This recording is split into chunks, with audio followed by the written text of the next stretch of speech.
Script Revanth Reddy పైసలు పెడతా ఉండు పత్రికలకు ఆమె వార్తలు వేయాలని, ఎందుకు టీఆర్ఎస్ ను ఖతం చేయాలని. అమ్మా నేను చెప్తా ఉన్నా కళాకుంట్ల కవిత గారు, నేను ఛాలెంజ్ చేస్తా ఉన్నా. మొన్న 3 మంత్రులు ప్రమాణ స్వీకారం చేశారు కదా, ఎవరు వాకిటి శ్రీహరి గారు, ఆ తర్వాత అడ్లూరు లక్ష్మణ్ గారు, వివేక్ గారు, 3 ప్రమాణ స్వీకారం చేశారు కదా. అలా నీది 4వ నెంబర్ ఉండేనా లేదా? నీ పిల్లల మీద ఒట్టే చెప్పు. నువ్వు ఆ రోజే కాంగ్రెస్ పార్టీతో ములాఖాత్ అయి మంత్రి పదవి తీసుకోవడానికి పోతే కదా నువ్వు నిలబెట్టిన వాళ్ళకేని. నువ్వేదో ఆత్మగౌరవ పంచాయతీ ఏంది? మోసం జరుగుతుందని నిలబెట్టిన వాళ్ళు. మీ నాయన మీ అన్న కూడా పసిగట్టి నువ్వు బీఆర్ఎస్ పార్టీని మోసం చేసి కాంగ్రెస్ మంత్రిగా మారడానికి వేసిన కుట్ర ఫెయిల్ అయింది కదా.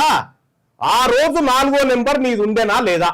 ఎస్. నువ్వు చెప్పిగా ఇప్పుడు నిన్న పిల్లల మీద ఒట్టే చెప్పినావు కదా, ఈ మాట చెప్పిగా. ఇదే మాట చెప్పారు. ఇదే మాట చెప్పు. నువ్వు ఏఐసిసిలో ఉన్నటువంటి ఒక కీలక నాయకునితో టచ్ లో ఉన్నావా లేదా? నీ పిల్లల మీద ఒట్టే చెప్పింది ఎందుకు చెప్తావా? మా ఈ డ్రామా ఎవరి కోసం?